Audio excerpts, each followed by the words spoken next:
NBC makes your holiday special with one of the greatest films ever. Julie Andrews in The Sound of Music at 8, 7 Central, NBC Month. This is the reason to never use soap again. If we promise this rich soap-free lather goes beyond soap clean. It does. If we promise it even removes makeup greaselessly. It will. If we promise it helps keep essential moisture as you cleanse. It does. And that light Olay fluids work like young skins for a fresh young glow. They have to. Foaming Face Wash by Oil of Olay. We keep our promise to young skin. Static can get you off on the wrong foot. It'll stop you. Static can be a real drag. It'll stop you. And static can be an embarrassing slip-up. It'll stop you. Yeah. The more you move, the more static can build up. But you can stop static cling with Bounce. Bounce leaves clothes virtually static-free. It won't stop you. Bounce, stop static before static stops you.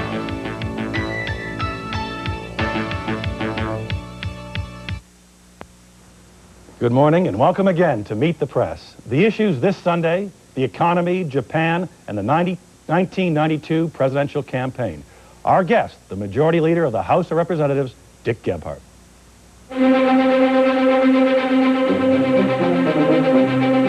From NBC News, this is Meet the Press with Tim Russert. He ran for president in 1988, is sitting out 1992, but certainly hasn't been silent on domestic or foreign policy issues, particularly trade.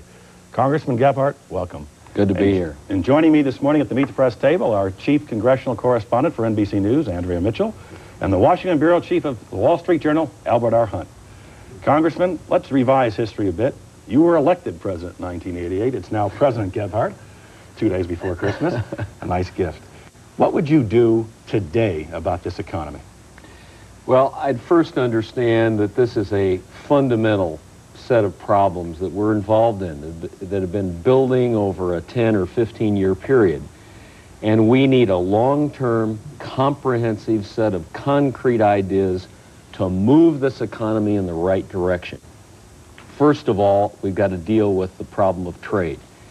We are a country that is not getting access to other markets the way they have access to ours. That has to be solved with concrete actions to open up those markets. We need to make better products. We need training and education so our workers are better able to do that. We need middle-income tax relief so that our consumers can get back into the marketplace and we can get out of the recession we're in. We need health care. We need a health care reform so that the American people can afford to have adequate and reasonable health care. We need research, and we need a better relationship between the government and our businesses and our workers so that we have a chance to compete in the new world economy that we're in. All of this has to be done simultaneously, and it takes leadership from the White House to get it done, and that's what's been lacking. All of this is going to cost money. How would you cut taxes right now? We have a deficit that's projected next year at $350 billion, and everything you laid out will cost money. Is the solution to the economic problem to increase the deficit? Well, Tim, first, Mr. Goodwrench said you can pay me now or you can pay me later. And we got to start doing some of these things now so that our economy works in the future. And we got to look to that future and what kind of a country, what kind of an economy do we want? First of all, we can raise taxes rightfully on the top 1% of taxpayers and use those dollars to give a much needed tax cut to middle-income families who are hard-pressed and in trouble right now. There's a peace dividend out there over the next 5 years to be obtained. We don't need as many troops in Europe or in Japan or in Korea or in the Philippines. Those people can be brought home. Weapons systems that we needed 3 years ago, we don't need today. And we can use those dollars for public works, highways and mass transit, education and training, and a health care system that will really work. But if you cut defense, you are going to avoid the stimulus you're trying to create. All those troops coming home without jobs. If you tax the rich, are they going to save more money long term? How does this really help the economy? We've been living with this trickle-down idea of the Republicans now for 12 years. It doesn't work. Do we think rich people today have got all their money in a tin can buried in the backyard? They've invested all their money. President Bush wants to give the richest 1% a $12,000 tax cut while doing nothing for the hard-pressed middle class. I think it's time for trickle up, bubble up. Let's help the people that really need the help to get this economy moving and to move this economy into the future. And as far as the other monies, look, we've spent for 45 years, the American taxpayer has defended the free world. Isn't it time we brought some of those dollars back, as the Japanese and the Germans have done, and focus it on the things that will make this economy strong, give our workers a chance to compete? They can and they will. Congressman, the New York Times today has an editorial on your trade proposal, which is to force Japan somehow to cut its trade surplus with us by 20% over the next 5 years so that it would end up being zero, no trade deficit, no trade surplus of Japan's. They call it Mr. Gephardt's irresponsible economics. They say that you gave the nation a wrong-headed and irresponsible economics lesson, that going after Japan this way would only cost American jobs and deny Americans the right to buy products that they clearly prefer. Your response? Well, they and others have been saying this about my proposals now for over 5 years. And they're as wrong today as they were 5 years ago. Why? The question we've got to ask in this country is, how do we stop the protectionism abroad in countries like Japan, which is probably the best example? What is it appropriate for us to do to get access to those markets, to give our workers a chance to compete? Now, I believe we make good quality products in this country. Doesn't mean we don't need to address those questions and make better products. But we got to ask the question, how do we get access to these markets? Articles like this continually put the focus on us, our actions, our protectionism. You know, I think people have me wrong. I'm not for protectionism. Well, what do you I'm call against it? protectionism in other countries. And this bill is designed to get finally access to that market. Let me tell you a story. The Europeans sent a note to the Japanese about 3 months ago and said, you're only going to be able to sell 1 million units a year in our market. Why? Because the Europeans can't get adequate access to the Japanese market. And the question is, what are we going to do to give our people that chance to compete? Well, if you're so much against trade surpluses, does that mean that we ought to be retaliated against because we have a $20 billion a year surplus with Europe? Not at all. Are we the bad guys there? Not at all. Our market's open. We are not protecting our markets. We have plenty of subsidies. Nothing like any other country has. We aren't even in the same league. The Europeans send all the cars here they want. The Japanese are going to sell 3 million units in this market this year. Our own dealers sell their cars. We're wide open to them. Why don't we address the problem of protectionism in Japan to give our workers a chance to get into their market? That's what seems to bother people like you write the editorials at the Times and the Wall Street Journal and these other newspapers. I don't know why they can't see that we got a problem getting in these markets. Well, maybe you can help me, Mr. Gephardt. Let's stay on trade for a second. The Japanese invest twice as much in research and equipment as we do. They save 4 times as much as we do. They teach their kids better in mathematics and science. And the lower half of their workforce is probably 100% better educated and trained than ours. How much of the problem is because of those fundamental issues, and how much of it is because of their unfair trade practices? Al, the problem we have with this issue, and always have had, is that we don't seem to be able to address the fact that there's multiple causes for a problem. No, but could you give me some I'd be the first to tell you that the Japanese do a lot of right things in the way they run their economy, but they have tremendous cooperation between the government and the private sector. Their government really helps their workers. But I'm still trying to get from you, sir, a sense of, is half of it due to that and half of it due to unfair trade practices, or what? Well, let me just tell you this. We had a chronic trade deficit with Europe. Our competitiveness, I think, has gotten better. I think we're making better products in the last 4 or 5 years. This year, we'll have a $20 billion surplus with Europe. Now, if our products are so poor, Why are we doing that well with Europe, yet our deficit with Japan has hardly changed Well, let in me the last tell you 10 why years? many people think that your proposal is politically inspired and perhaps even demagogic. It's because you acknowledge that at least part of the problem is due to these fundamental issues. But your proposal assumes that everything is due to their unfair trade practices. Why don't you instead say, let's reduce it by 50%, and the other 50% will be reduced when we spend what we ought to spend on research and equipment, when we save what we ought to save, when we educate our kids the way we could. But you don't do that, because that's a lot tougher. It doesn't assume anything like that. All the proposal says is open your market. It says we will retaliate. Maybe you haven't read the bill. The penalty says that every time you allow cars into your market, we will allow your quota in the United States to go up. Sure. So it's set to say, we just want fair play. We want a two-way street. We want a level playing field. That's all we ask. Then we have to compete. I do not want to protect our market against real competition. We can't get to that real fair competition. That's what the bill's designed to do. Congressman, a year ago, you advocated rather strongly direct aid to the Soviet Union. You were called practically un-American by some Republicans. If, in fact, that aid had been given at that time, would there still be a Soviet Union? I think the Soviet Union was bound to disintegrate, and frankly, I think that's probably the best thing for them and for the rest of the world. I think the issue then and now is what is in the highest and best interests of the American citizen, the American taxpayer. And I believed now and then that we should be leading the West to try to see if we can get the Soviet Union to go through these kinds of reforms.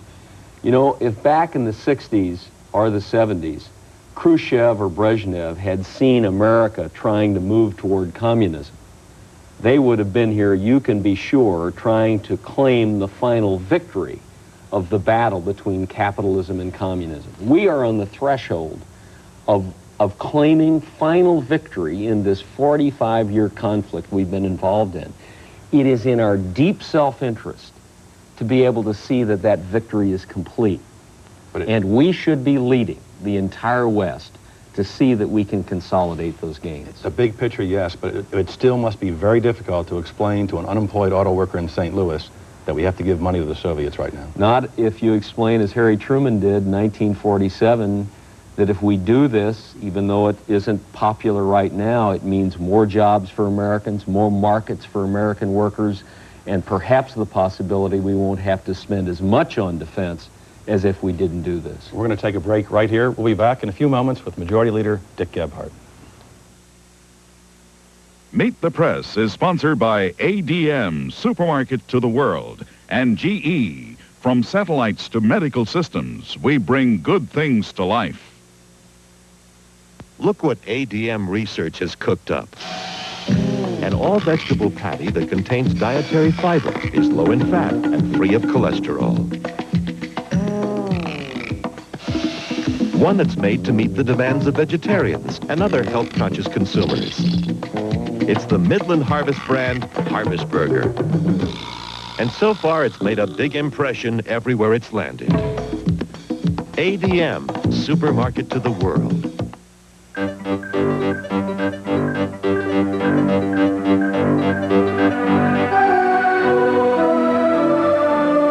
All our science, our technology, our mathematics,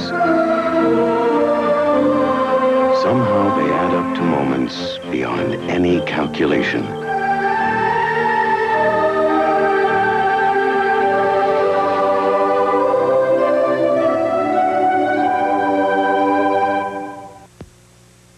We're back with Congressman Dick Gephardt, Majority Leader of the United States House of Representatives. Congressman, you ran for president in 1988, decided not to in 92. We saw on Friday Mario Cuomo decided not to seek the presidency. What is it like to want to be president and then decide not to run? Well, you know, there are a lot of issues that come into play, both personal and otherwise. I admire the governor for what he said. He finally decided, I think, that he couldn't be the kind of governor that he was promised to be and that he wanted to be and go off and run for president.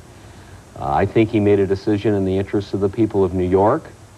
It was a decision that he felt strongly personally about, And I admire him for that. I think that's what leadership is about, to do things that sometimes maybe you don't want to do, but you think it's your responsibility, and I think he did the right thing. As for yourself, when you wake up in the morning and the economy's in shambles, you see the president pummeling in polls, and not that you base your decision on polls, but don't some days you say, darn, I wish I was out there taking this guy on? Tim, what I'm interested in is changing this country fundamentally, to give us an economy that really works for our people.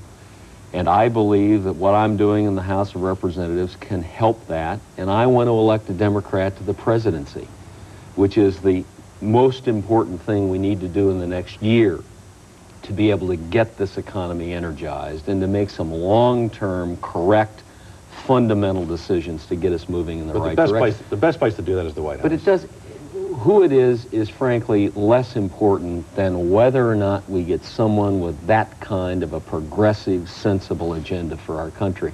That's what I'm working for, and I will help and work as hard as I can for who our candidate will be. You never get a little twinge, a little tug? No. Never? It's Sunday, the Lord's Day. Never. I enjoy what I'm doing. I think I can make a real contribution. In a practical sense, though, how can you help find the nominee who would best lead the party? Sam Nunn has now endorsed Bill Clinton. You worked with Clinton, the Democratic Leadership Council. Are you going to make an early endorsement decision? Isn't it important for the party to start weeding out these 6? I haven't decided that yet, but as you know, many of the members of Congress are delegates to the convention, and I will be active in the process in Missouri, my home state. And at the right time, at an appropriate time, I'll make a decision about the candidates. We've got good people out there. They are making substantive proposals, concrete ideas for how to move this country and change it, make our economy work for our people. I'm excited about that, and I hope to help that candidate get elected. Who do you think is best helped by Cuomo's decision, not your own? I really think it's too early to sort that out. You figured this out, your own calculus, your own private. Well, usually these prognostications don't mean very much. I really think that all of them are doing a good job of putting in front of the American people an agenda for change. How to get this economy. Bob Kerry's talking about a health care plan that has great ideas and specifics in it. Bill Clinton has laid out his ideas on both foreign and economic policy in 3 or 4 important speeches. Mr. Tsongas has a whole book of ideas on the economy, and Harkin as well, and the others. I think we've got good candidates out there and good ideas. We just need to move toward the convention, put our candidates out there, and win this election. You said that you were happy staying in Congress. Barbara Bush, when she was filing her husband's papers in New Hampshire, filing papers for the New Hampshire primary, said that she thought Congress should stop whining and start doing something about the economy. What do you think about what Mrs. Bush said about You know, Andrea, the funny thing about this last year is that the only leadership I've seen economically is coming from Congress, and Congress wasn't designed to lead. We wouldn't have a minimum wage increase if it weren't for the Congress. 24 vetoes, 24 sustained. You guys haven't been able to override a thing? We need 2/3 in order to get some of these things done, but we finally got him to do an unemployment bill. We doubled the amount of money in the public works bill. The only real leadership coming today is coming out of the Congress, where the Congress wasn't designed to lead. There's only one person elected by all the people to lead this country, and George Bush is not doing it. His idea of leadership is for the government to frankly do nothing, or simply to give it another tax cut to the wealthiest 1% of people, which isn't going to help us. We need fundamental, long-term, comprehensive change and reform. Let me give you a chance to lead, Congressman. Which of those 6 presidential candidates is closest to you philosophically and substantively? I haven't sorted that all out yet. I'm not ready to make that endorsement. I want to see them, hear them a little longer, and I'll make that judgment at the right time. In all due respect, you know that Paul Tsongas' platform, his economic platform, the centerpiece is a capital gains tax cut, which you just criticized about 30 seconds ago. You're adamantly opposed to. So you know he's not the one that's closest to you. You served with Bill Clinton in the DLC. Well, wait a minute. I mean, but Al, you don't endorse someone based on one difference you may have or another. There's a whole set of ideas that he has. He's got a well thought out program. Do you like his capital gains tax proposal? No, I don't agree with him on that one, but there are others that I do. Let me try one more thing. A number of experts say the smartest thing that any Democrat could do, any Democratic nominee could do, is run against the Congress. That both Walter Mondale and Michael Dukakis in 1988 got co-opted, and that hurt them. You can't run as an outsider if you get co-opted by the congressional Democrats. Do you agree with that? Well, the latest surveys I've seen say that the Democrats are trusted to deal with the economy more than President Bush. And the Democrats are identified as being in charge in Congress. And when I go out and talk to people, I was talking to a group the other day in a living room, and they were very thankful that we had finally gotten an unemployment bill done, and they knew that the leadership in Congress of the Democrats got that done. Do you think a nominee should try to run hand in hand with the Democratic Congress? I think the nominee should run on their ideas and what they want to do to change this country. I think that's what people are interested in. On that, Congressman Gephardt, thanks for coming by. Merry Christmas to you and your family. Thank you. And we'll be back in a few minutes with Al Hunt and Andrea Mitchell to talk a little bit about politics.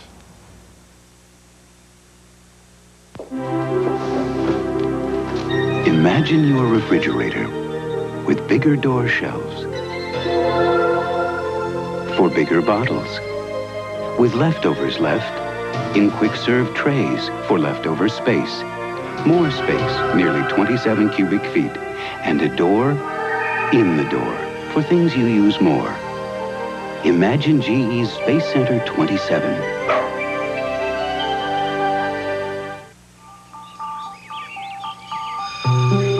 Now, yesterday we were talking about food. Today we're going to talk about where it comes from. Does anybody know? Jill? It comes from the grocery store.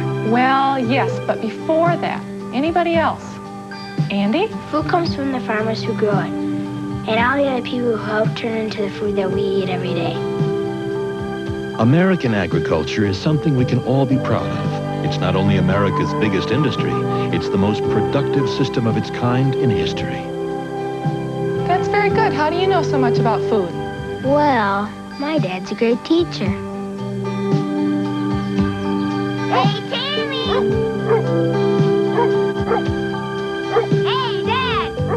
Considering how abundant food is in this country, it's easy to see why some people take it for granted. Fortunately, a lot of other people don't. ADM, supermarket to the world. It's Grand Central Station. It's Carnegie Hall. It's a late-night bistro and a banquet hall for 50. It's a GE monogram kitchen. With GE monogram appliances of such dramatic beauty and original style, they have no equal. So with monogram appliances, your kitchen can be everything you ever dreamed it could be. Because you may call it a kitchen, but at GE, we know it's really your living room. We're back with Al Hunt, Andrea Mitchell. Let's talk a little politics. The big political story this week, Friday, Mario Cuomo decided not to run for president. Albert, what does it mean? Well, Tim, since I thought he was going to run for president, yeah, you did. I want to. And I did too. I'm going to turn this around. Really I'm going to turn this around. You were about the only national political reporter who, for the last month, only one now, has been saying that he was not going to run. So you tell me, why did he not run? Yes, Tim. Why did he not run? Well, the two of you, nice to have your mea culpas today. I think it was something that struck me back in '86 when he ran for governor in re-election. And he said, if I run for governor, I can't seek the presidency in '88. And then, in this time, he said, if I don't get a budget, I can't in good conscience run for president. Once Mario Cuomo uses the word conscience, you have to understand who he is. I mean, you can't view it in terms of a conventional politician. I mean, I've watched him for 15 years. I spent 22 months working with him. He takes that seriously. Tim, let me ask you something. I don't want to practice medicine without a license here. But there almost seemed to be a situation where he was setting up his inability to run, where he was giving the Republican leader in Albany veto power over whether he could run by saying, if I don't get a budget deal with them, I won't be able to do it. And obviously the Republicans in Albany were heavily influenced by the Republicans in the White House. So did he, on some fundamental level, not really want to abandon what many have viewed as a parochial political career? And he's take never it been, on the national afraid stage. to lose. I mean, when he ran for governor against Ed Koch, 40 points behind in the polls, right. I think what has to be, the way you have to look at this is a situation where if someone is consistent with their word, we're sitting here saying, well, how could it possibly be? How could What's that the real possibly... story? And he's smart enough to know, I believe, that for 60 days, as he kept the world waiting and drew the abuse of Jay Leno and Johnny Carson, that was going to do some damage to him. And nonetheless, he kept the process going. He still had that airplane out there. I mean, he was ready to do it if the deal had been brokered in Albany. What does this mean, Albert? Already there's some people who are holding on to the last thread saying, well, just think if Harkin wins Iowa and Tsongas wins New Hampshire and Kerry wins South Dakota and we go down south to Super Tuesday and Clinton wins and then Cuomo can have a budget by April 1. Who knows? Maybe it's not over yet. Well, there's two groups that fall in that category, Tim. It's the Cuomo-ophiles who want to have him, and secondly, it's a lot of people in the press who love the idea of a broker convention. Let's have fun all the way to New York City. I think that's highly unlikely, considerably less than 10%.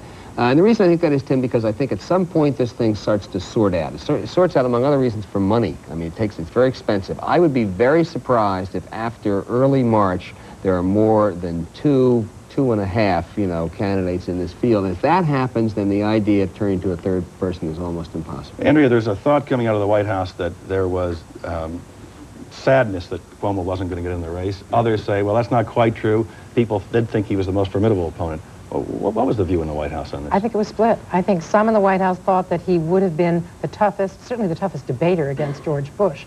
And others felt that he had so much baggage, the New York nightmare, that they could have really beaten him around the head. Albert, in terms of 1996, if a Democrat does not succeed in 92, is Mario Cuomo viable in 96? Oh, I have trouble figuring out what's going to happen in 3 weeks, as you dramatically demonstrated in my prediction that he was going to run this time. So I'm very hesitant to go 4.5 years from now, Tim. My guess is that Mario Cuomo, this was his opportunity, he chose not to take it. And who does it help, Andrea? I think it helps Harkin a great deal because his race was not going very well and he needs to get that money, the labor support. I think it helps Clinton because Clinton can now begin to move in position. It really helps Clinton, Kerry, and Harkin because all three of them have been overshadowed by Cuomo. The downside is that they won't have Cuomo to play off against, and Clinton won't be able to demonstrate that he's the alternative to Cuomo. Bill Clinton's the front runner. And we'll be watching it as the weeks go on. The campaign is upon us. Albert, Andrea, thank you. That's all for today. We'll be back next week. If it's Sunday, it's Meet the Press. See you then, and Merry Christmas to all.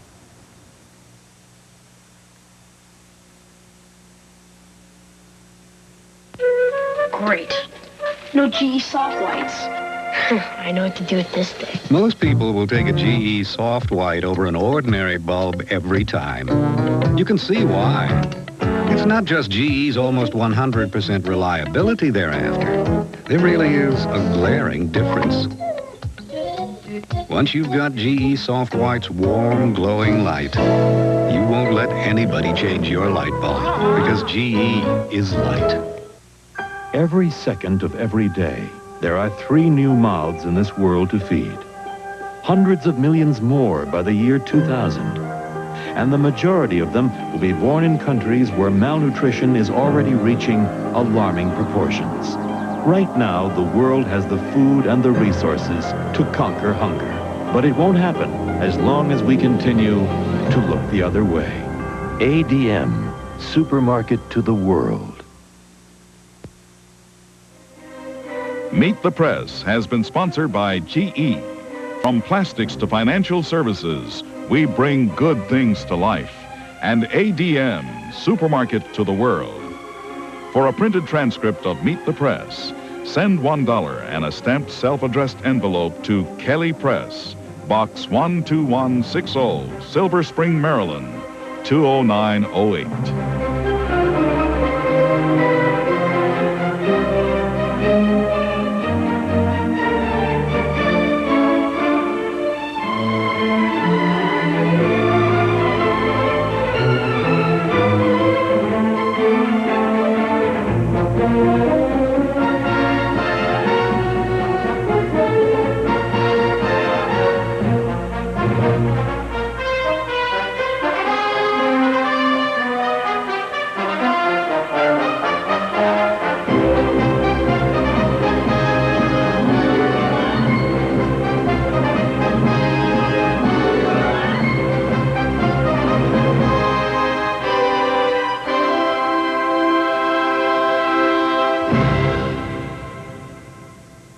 This week, Today makes the holidays dandy with Nolte Danson and Jessica Tandy. On Christmas, Patty is singing away Season's greetings from all of us here on Today.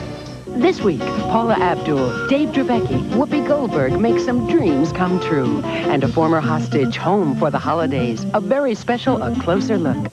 Remember when Grandma used to make us flaky pies made from scratch? Grab a fork, down the hatch. Pork that Mom could never match. See that pork roast, Mom? Breakfast with real fried potatoes. Put some more on the table. Soup so rich it filled the ladle. Mmm, rich and thick. Everyone loves to be well-fed, Susie, Jack, and little Ted. So do it now at the Iowa Machine Shed. This holiday season, the Des Moines Association of Professional Firefighters hope you'll give a few dollars to those who have none. Give a toy so some child may have one. Remember those loved ones who will miss your celebration. And all will stay quiet down at the fire station. Upper's morning 10, ladder 1, 900 Mulberry. The lessons learned in scouting last a lifetime. So get involved. Contact your local scouts and help build the next generation of leadership.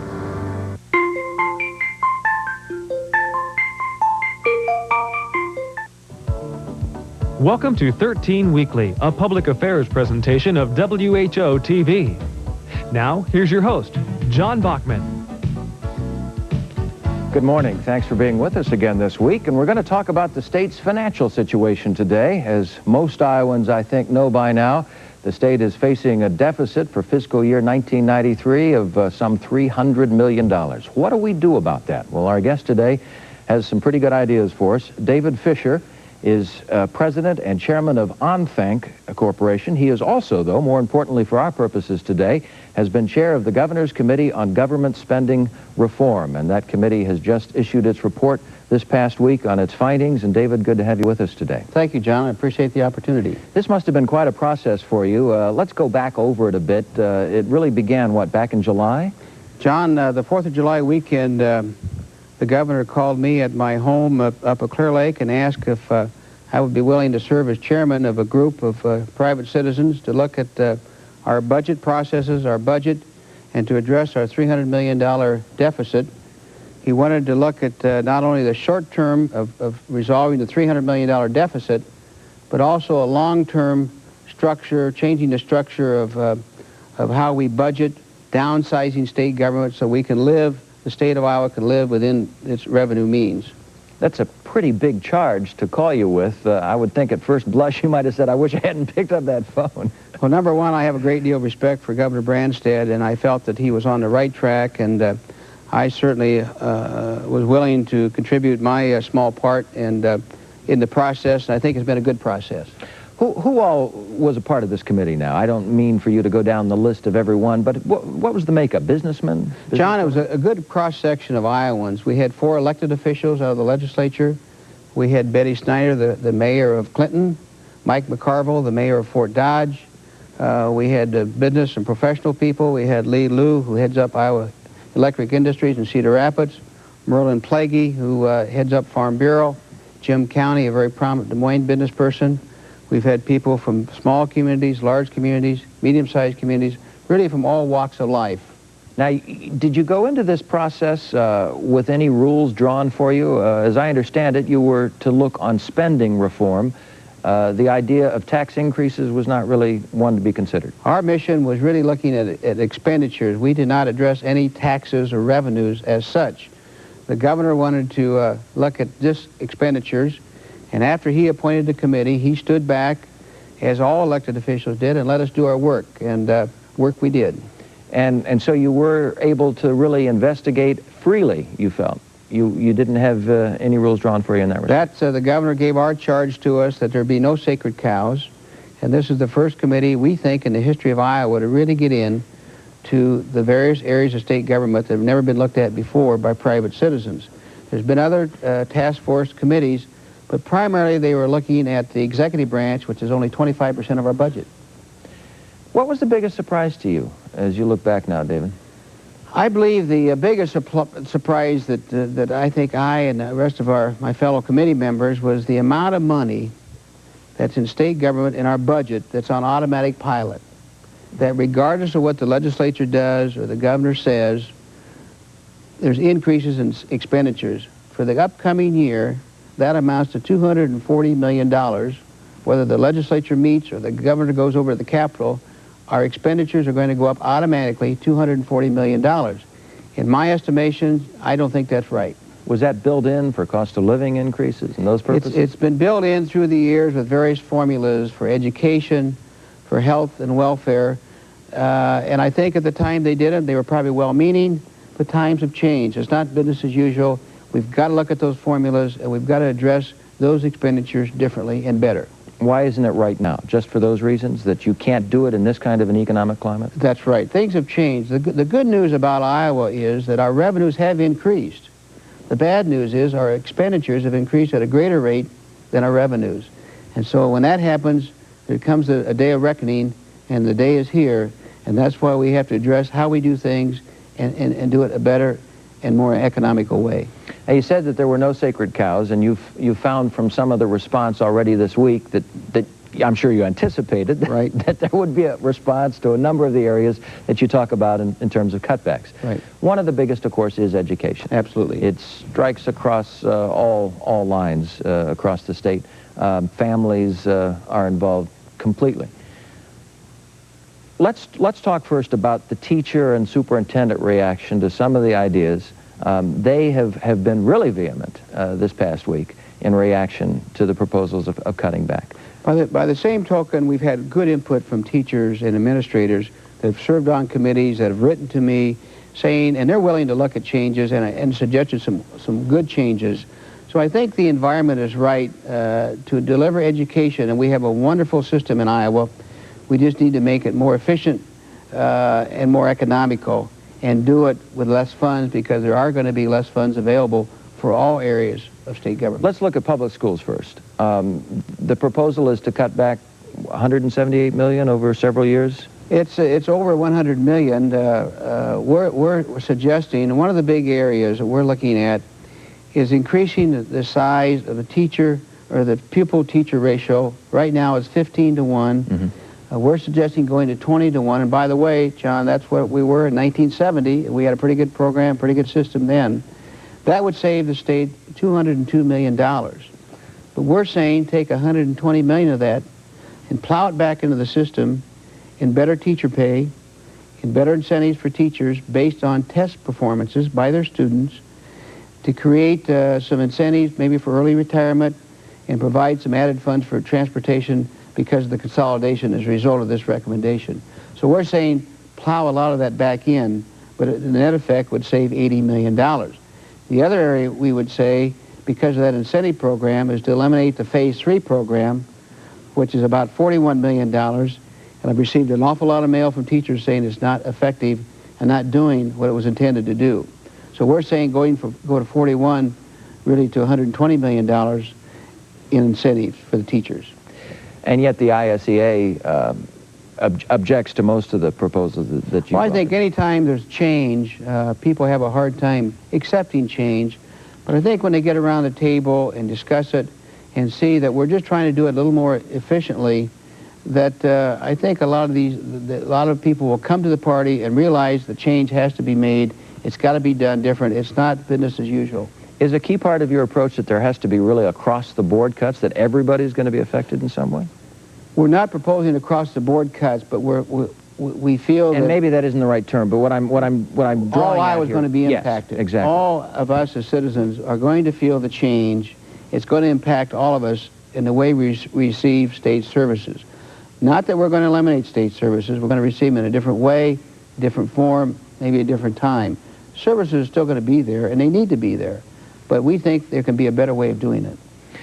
On the education front, what about higher education? Also been some concern about your proposals for raising tuition. Right.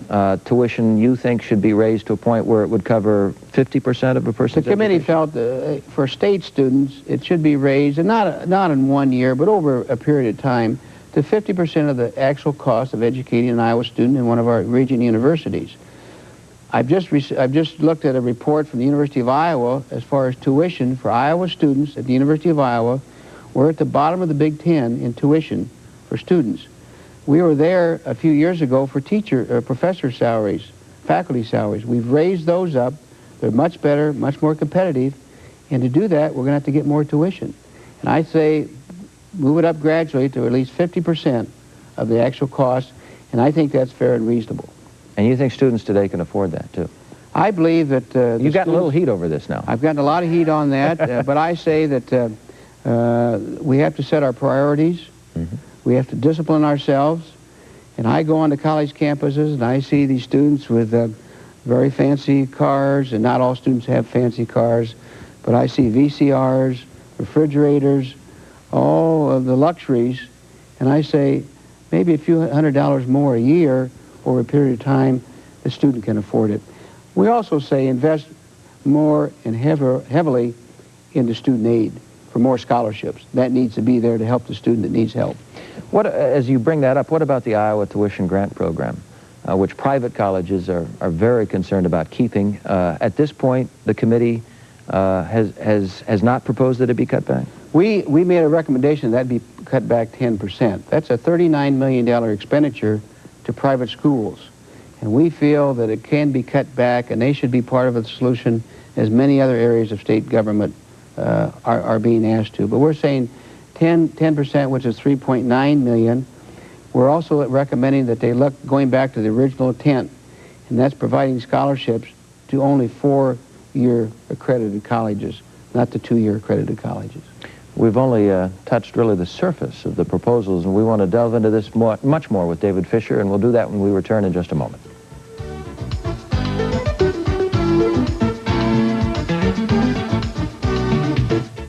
Mama Lacona's, Italian-American food at its finest.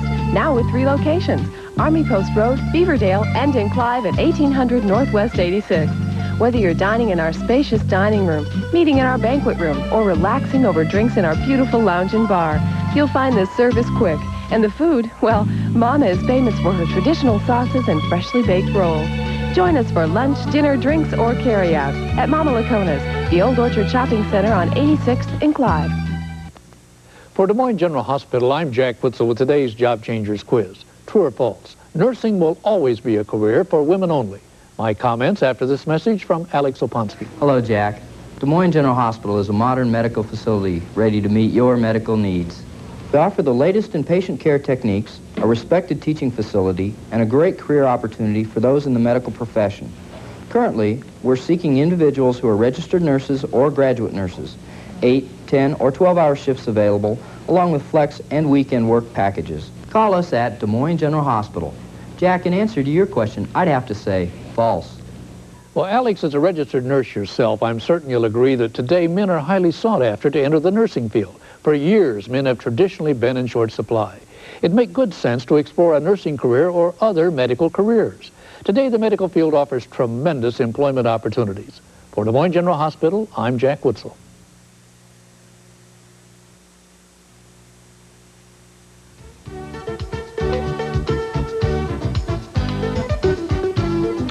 Welcome back. We're talking about Iowa government spending reform. Our special guest today is David Fisher, and he chaired that governor's committee looking into how Iowa can reform its spending. David, you got a lot of suggestions from citizens, too, didn't you? John, we had good input from the private sector. I received over 1,200 letters, cards, messages, several telephone calls with good suggestions. And they were all looked at and put in the appropriate committees to be looked at. So they were seriously considered.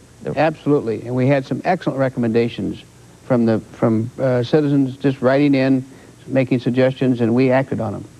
One of the major, in terms of the amount of money that might be saved, is the REAP program. Tell us about that. The REAP program is a $30 million program that the legislature appropriated for local communities to use to acquire and maintain public parks, maybe a bike path, to improve their community and to enhance the conservation in the particular county or municipality. And those are very noble and wonderful programs.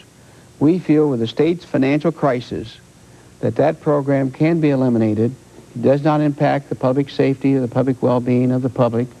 And we feel that if a local community sees the need, they can raise the funds either from the private sector or maybe have a referendum and vote on it for local taxes rather than have the state finance it. Road use funds transferred to the general fund. How much money would that save? Auditor Johnson put that on the table for us, and we looked at it, scrutinized it, and felt that it would be fair and reasonable to take $50 million of the road use funds that come from the sale of the tax on use tax on the sale of vehicles, to take that and put that into the general fund during this crisis. What that means, John, is that it would really be a 5% cut for cities and counties. It's $24 million cut for the state highways, 16 for the county roads, and 10 for the city. Counties and cities now have about $600 million appropriated to them for road new construction and maintenance, and also bridge construction and maintenance. So the $50 million is really a 5% part that they would play into the solution of our expending problem. This time of year, though, when we have bad weather and people want sanding on their roads, and roads affect everyone, I would imagine there'd be some people unhappy with that idea. Well, I don't think it would go to the maintenance so much. However, we also found that counties had in the bank over $81 million of unobligated funds. So we felt that there would be plenty of funds available. It would not impact the public safety or the public welfare to any great extent.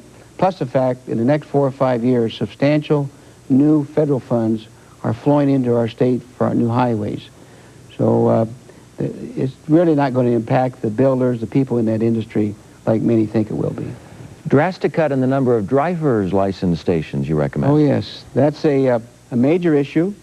We're saying that the driver's license stations should be consolidated from over 140 to 19 throughout the state. And those service stations would serve for titling your car, getting your license plate, and so forth. We're saying that there's a new and better way of doing it, and we don't want people to have to travel a long ways, but it can be done now by mail, and there's other ways of doing it rather than having to walk in and stand in line to get your license. We want them to be implemented. We think we can go from 141 to 19 and still serve the citizens of Iowa. Not for those who'd have to take written tests and so forth, you'd still have to go in. But you mean for the automatic renewals, you could do it by mail? Right, and it might be spread out, the written tests, maybe from 2 years to 4 years.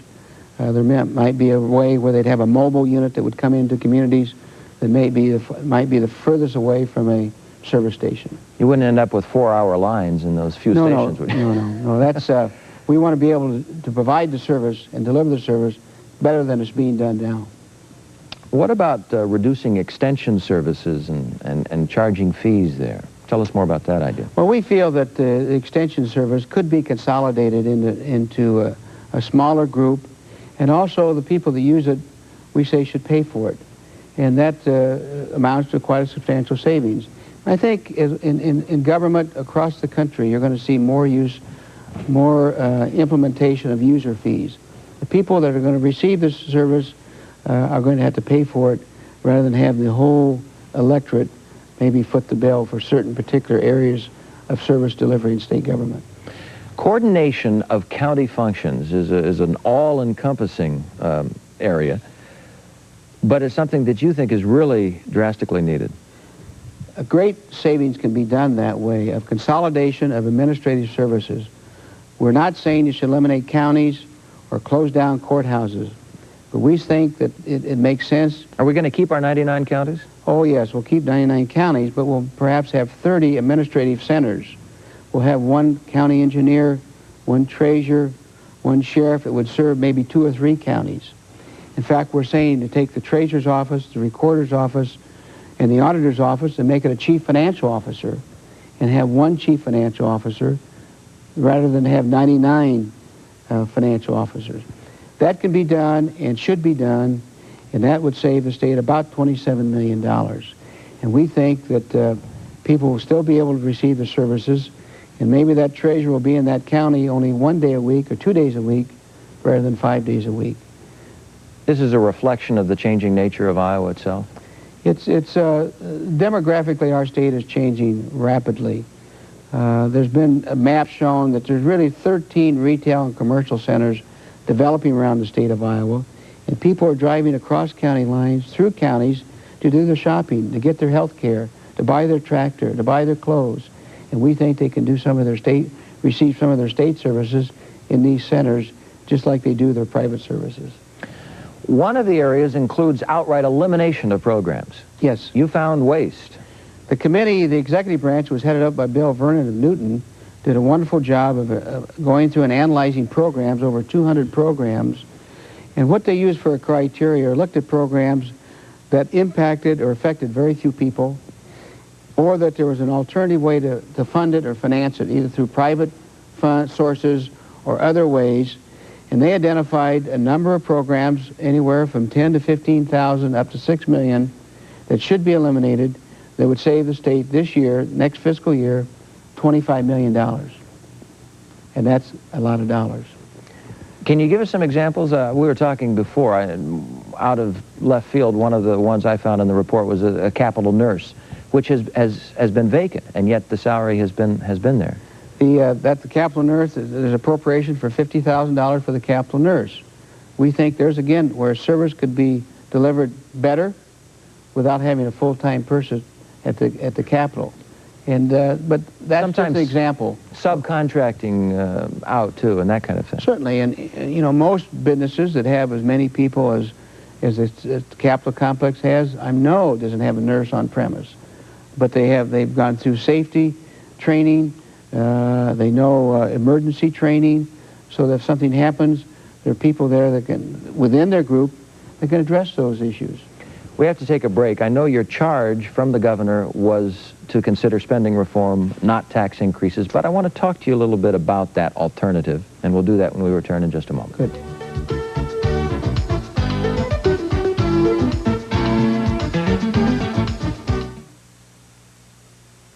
Before you choose a body shop to paint your car, ask a few questions. Do they care about the environment as much as your car? Hi, Mr. Pressman. The Taurus is all set. Will the work be done at your convenience? Okay, we'll see you at 1. Are they preferred by corporations nationwide for dependability and service? What about experience? Have they repaired over 5 million cars? If you don't know, you better get Mako. Christmas shopping in downtown Ames is the way it was meant to be. For quality-friendly service, bank at Story County Bank and Trust. Quality people and services make us different at Story County Bank and Trust. Have your precious memorabilia custom framed at Wall-to-Wall Gallery and Frames. Come see our new gallery at Duff and Main Street, Wall-to-Wall Gallery and Frames. And cater your holiday party from Cheese and Puppets. Try our fresh baked breads and our gourmet food and custom gift boxes at Cheese and Puppets, 330 Main. This Christmas, shop downtown Ames, the way it was meant to be.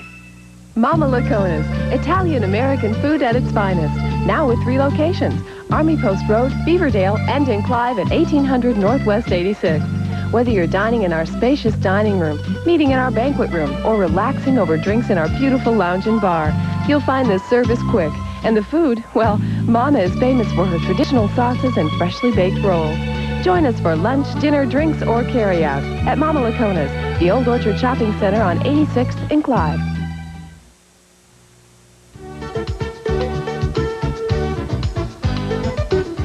We have just a few minutes left. We're talking about spending reform in our state of Iowa. David Fisher, our guest today, of course, chaired that governor's committee looking into ways that we can reform our spending.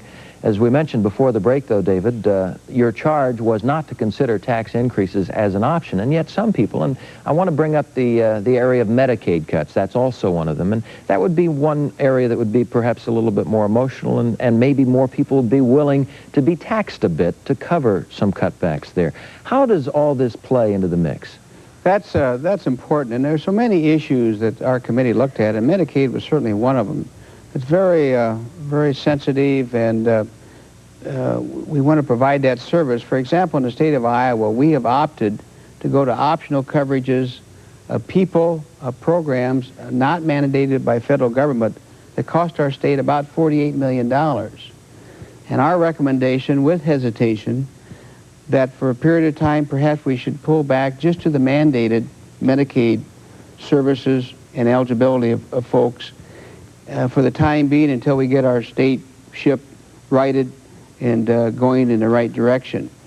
Our sense of talking with people around the state of Iowa, they do not want a tax increase.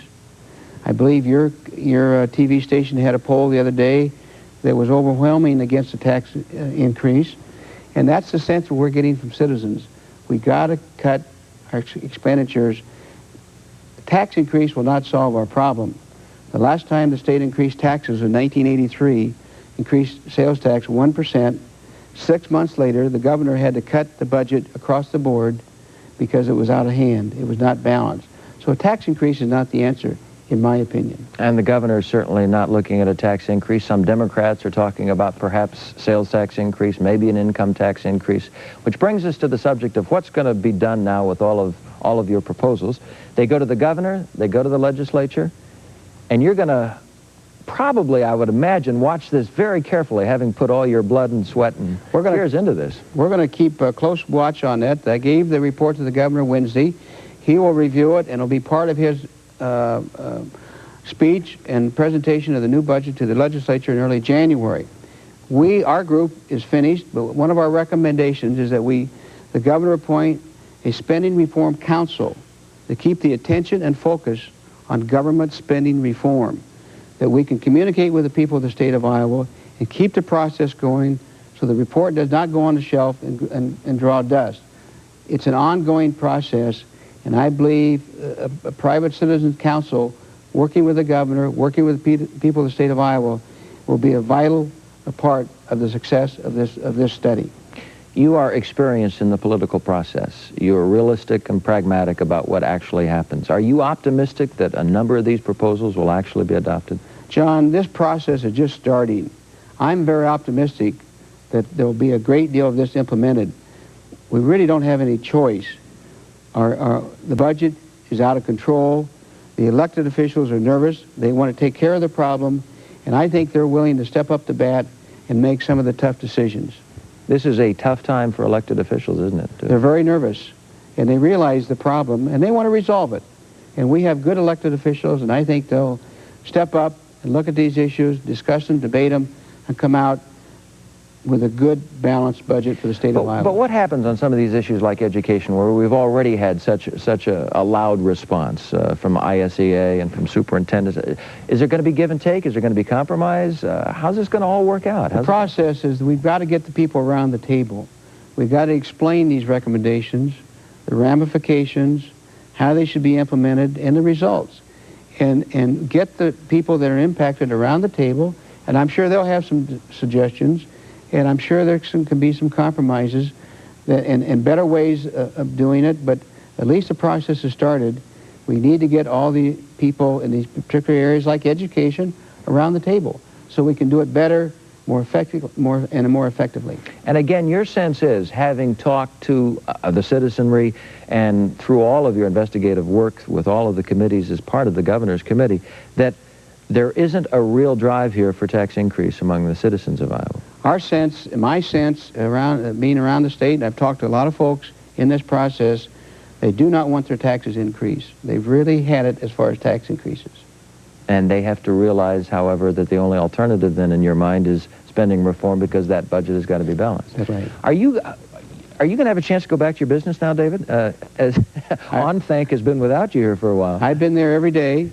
I will be able to spend more time with my family and have a little more leisure time than I've had the last 4 or 5 months. But it's been a good process. I've enjoyed it. I enjoy challenges. I enjoy my business, and I was able to work both together. I have a good company with good people, and they've allowed me to help the state in this area. And the committee that will work then with the legislature, are you likely to be a part of that? That's the governor's call. It makes no difference to us who it is, but we need that committee there, and I'm sure he'll put the Are you willing to serve on that committee? I'm willing to help the governor.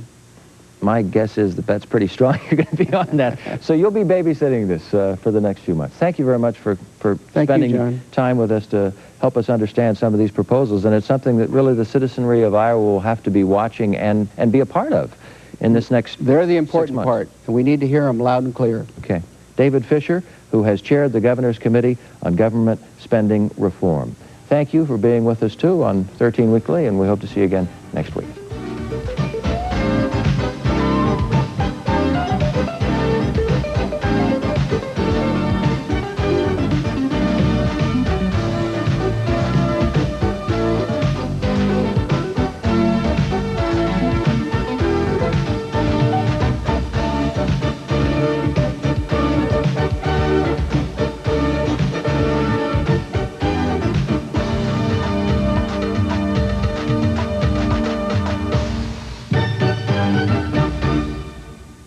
Remember when summer meant family vacations and road stops at the restaurant with the big Happy Chef outside? There's still a friendly Happy Chef waiting for you. Happy Chef has something special for everybody. And now, kids eat free 7 nights a week. Kids age 10 and under can order a free dinner from our Little Chef's Kids menu every night from 5 to 10 p.m. So bring the family to Happy Chef. Remember, we offer discounts for senior citizens, too. In Urbandale, West Des Moines, Creston, Oskaloosa, Ames, Story City, Fort Dodge, Council Bluffs, Algona, and Adair. If you're planning a wedding in 1992, plan now to attend the WHO TV 13 Bridal Fair, January 4th and 5th at the Des Moines Convention Center. Fabulous fashion shows, exciting exhibits, plus a